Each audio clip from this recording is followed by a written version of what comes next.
What's up, guys? I had made a couple different videos on different aspects of this Morse code project, but if I ever want to share it with somebody later, I'd rather have it all in one. So this video right now is going to combine the different ideas into one, which is still not that big. And the only drawback is that my webcam died for some reason.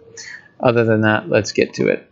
The reason we're doing this is that we want to practice dictionaries in Python. So they work like this. You say my dict or whatever, and then you have curly brackets. Usually we'll do some kind of key and then a value and then another key and a value, and that can go on for a while. These are often arranged like this, where you can see as if it's a column on the left and a column on the right, and that's nice if it's anything more than just a couple.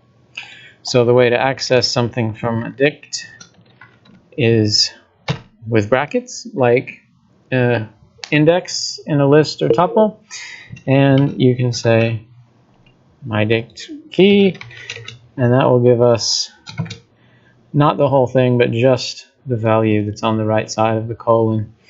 And we'll see an example of that here. There we go. For this, we have a dict of Morse code. So A is dot dash, B is something, C is something, etc. And this has all the guys in the alphabet plus some digits. That's not everything. And Morse code does have like a % or whatever, but we're not going to use those most of the time. Let's see if we need to add anything. So I made it in a separate file because, well, A, it looks better. I don't want to have to scroll down past all of that to get to the code every time. B, it's good practice because we will do things in multiple files later on. And C, what if we want to do some other program that uses the same dictionary? We don't want to have to import all the stuff we write for this code as well. So I'm going to start by importing it. I'm going to say from the name of the file, import the name of the thing. And if you wanted to, you could say like as, and then make it something shorter or whatever. But I'm going to leave it here because the name is fine. We're going to say the user is going to type a message in input, and then we're going to go through that input one character at a time, which is what strings are good at. So we can do a for character in, I'm just going to say input. You can do it as a separate line, like message equals input, and then for character and message. But for this, I'm going to try to make it super short. And what I'm going to add right here is upper. So when they type something, right away we're going to instantly make it upper, and that's because the elements of our dictionary are upper. I don't want to have to make it twice as long by doing lower a, lower b, lower c, etc. We can just transform it before we even look in the dictionary. And they're not different functionally. I don't think Morse code has any case-sensitive stuff to it. So then we're going to say look up each character and spit out what the dots and dashes are.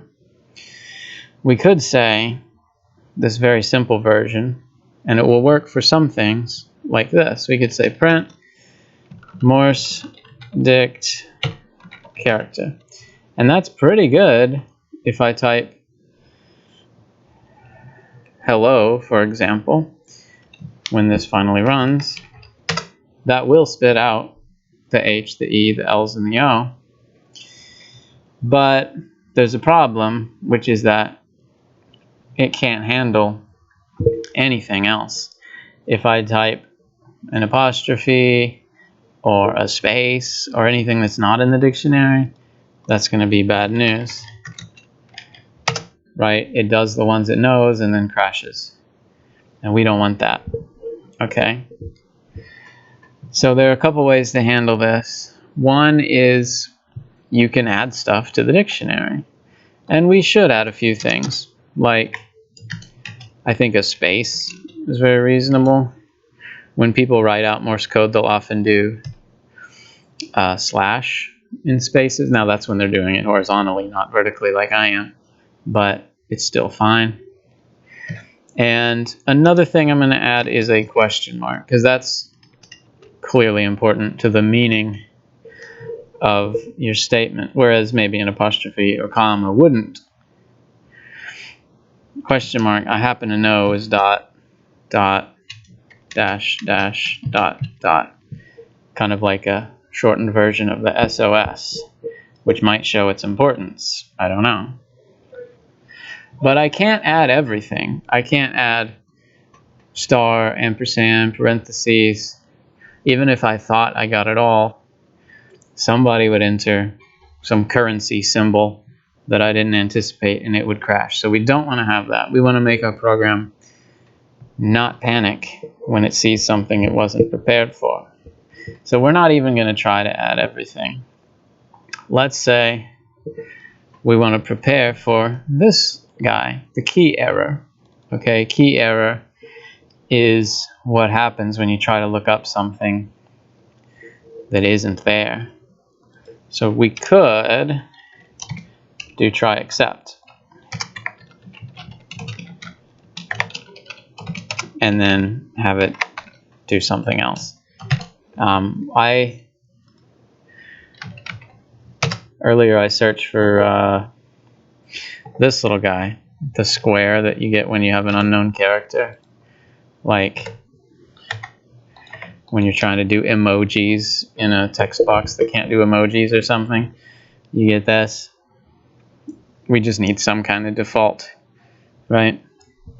So if I run that, it works just fine, and it can handle things it hasn't seen before.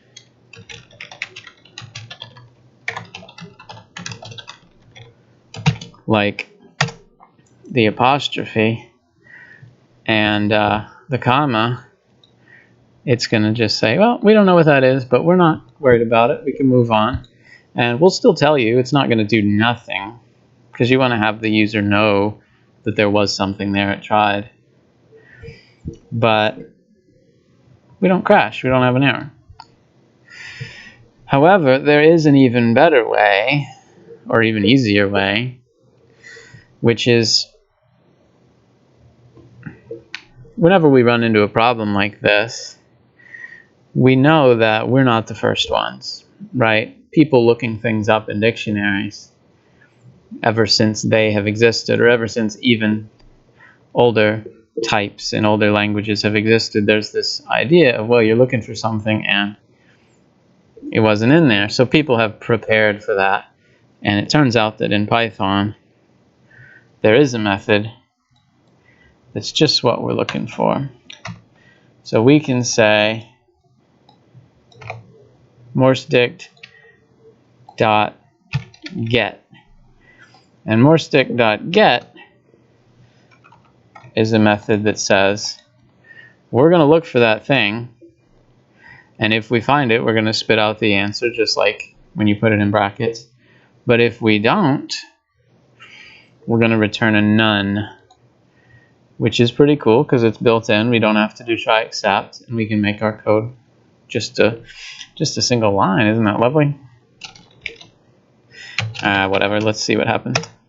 We get lots of nones, okay?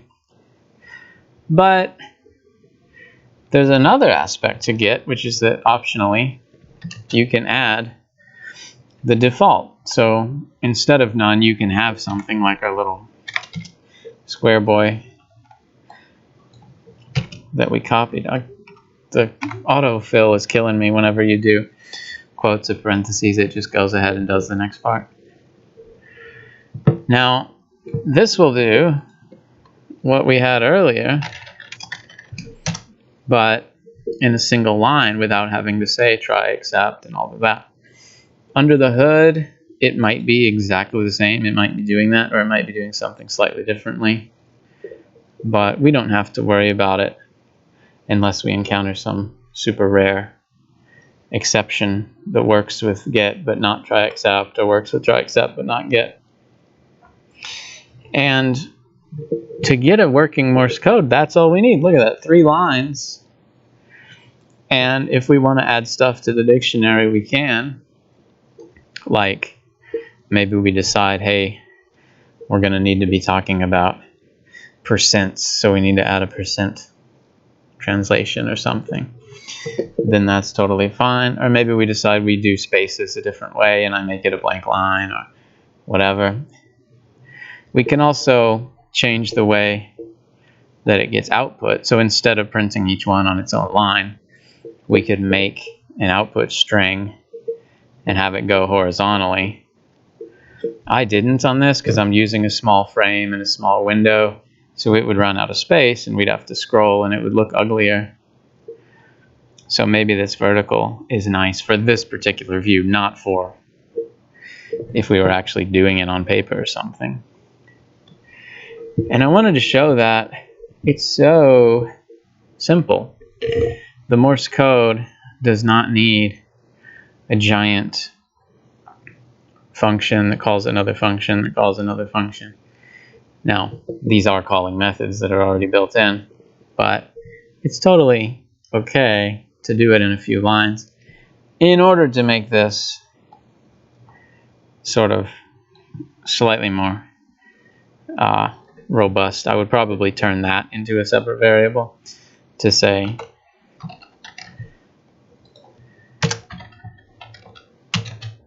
that, so that we could use message later, and also so that we could read this line even nicer.